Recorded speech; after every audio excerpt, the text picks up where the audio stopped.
Capítulo 3. Fantasmas de famosos. En ocasiones la admiración, cariño, fascinación que sentimos por un artista provoca que ante su muerte no nos resignemos de su partida. Incluso algunas personas llegan al extremo. Lo anecdótico o interesante de estos hechos es que, ante la ausencia de estos ídolos, surgen historias de fantasmas, donde el artista se le ve haciendo lo que lo caracterizó en vida. El fantasma de Pedro Infante. La mañana del 15 de abril de 1957, Pedro Infante se encontraba en Mérida, Yucatán. Debía regresar urgentemente a la Ciudad de México porque un juez de la Suprema Corte le había anulado su matrimonio con la actriz Irma Dorantes. Ante este hecho, a Pedro no le importó abordar un antiguo avión de carga, pero para su mala fortuna, la aeronave no estaba en condiciones y se desplomó a los pocos minutos de emprender el vuelo, provocando la muerte de sus tripulantes. Ante este trágico fin, la alma de Pedro Infante quedó penando, manifestándose en los antiguos estudios de grabación.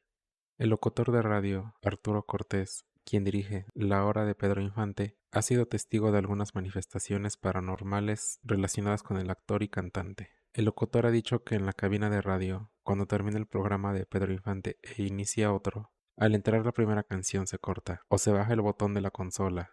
La estación recurrió a expertos en la materia para controlar este fenómeno, y estos le dijeron que no tuvieran miedo, pues Pedro solo se manifestaba haciendo bromas. Se percibía el perfume que usaba, su voz, los chiflidos que hacía cuando entraba. Incluso cuando Mijares grabó su disco Homenaje a Pedro Infante, no podían terminar esa producción porque se cortaba la energía de grabación. El motivo era porque aparecía la voz de Pedro Infante, o simplemente se reflejaba en los cristales del estudio y la gente se asustaba. Pero no solo en la estación de radio deambulaba el fantasma de Pedro Infante. También en las antiguas instalaciones de la disquera, donde el ídolo grabó todas sus canciones. Aquí se dice que el fantasma de Pedro aparece de repente, les apaga la luz o se meten ruidos cuando están grabando. Incluso se escuchaban voces extrañas. Igualmente, la hija de Pedro Infante, Irma, dice que por el estado de Michoacán lo han visto cruzar a caballo. El fantasma de José Alfredo Jiménez. El máximo orgullo de León, Guanajuato, José Alfredo Jiménez, es otra estrella que dicen anda penando.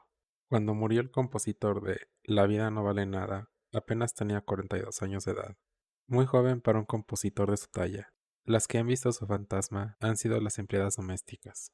En una ocasión, una trabajadora de nuestra casa relató el hijo de José Alfredo en una entrevista para la televisión. Nos dijo que en determinado lugar, donde a mi papá le gustaba sentarse, había visto a un señor volteando hacia donde ella estaba, pero que al percatarse de quién era, se dio cuenta que era mi padre. Y esa señora me describió a mi papá con la ropa que lo habíamos enterrado. Otra señora que nos lava la ropa nos dijo que había visto a mi papá recargado de la barra, con un pantalón verde oscuro y una camisa amarilla clara, que era la ropa que a él le gustaba. El fantasma de Agustín Lara. En la rotonda de los hombres ilustres del Panteón de Dolores descansan los restos del que es considerado el mejor compositor de México, Agustín Lara. Han visto su fantasma en la XEW, donde tuvo sus inicios y consagración en la llamada Hora Azul. Carlos Martínez, al cubrir el último turno, escuchó en el estudio el piano y la voz de Agustín Lara. Al saber que nadie podía estar allí, y menos a las 12 de la noche, no quiso investigar. El fantasma de Emilio Fernández. Mucha gente que trabajaba en los estudios Churubusco reportaban a altas horas de la noche el fantasma de Fernández, acompañado de su caballo blanco. En ese sitio, don Emilio filmó y dirigió muchas películas, y quizá por esa razón sigue apareciéndose.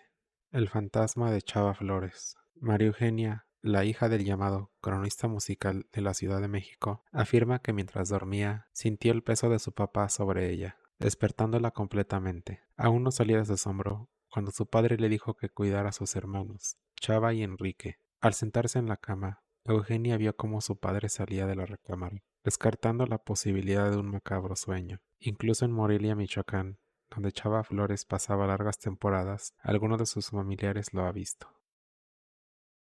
¿Los fantasmas sabrán que ya están muertos? ¿Recordarán quiénes fueron en vida? Estas interrogantes siempre han existido, pues lo único que se sabe o se especula es que una persona al morir en trágicas condiciones puede resistirse a trascender al otro plano espiritual y quedarse en el mundo de los vivos para siempre. En el caso de Pedro Infante es de lo más lógico. Su muerte fue espantosa e injusta. Estaba en su mejor momento y tenía la vida por delante. Igualmente pasó con José Alfredo Jiménez, quien ya era conocido por ser un gran compositor, y al saberse enfermo no se resignó a que moriría tan prematuramente. Por su parte, Agustín Lara, Emilio Fernández y Chava Flores tuvieron vidas plenas, pero el amor que sentían por su trabajo y la familia les ha impedido descansar en paz. ¿Cuántos casos no hemos escuchado de gente que después de muerta sigue apareciéndose en lugares de trabajo o en sus hogares? Al respecto no hay nada más que decir, tan solo que es un misterio que quizá nunca podremos entender. Si estos temas son de tu interés, te invito a que me sigas para no perderte ninguno. Estaré subiendo un capítulo cada día. Hasta la próxima.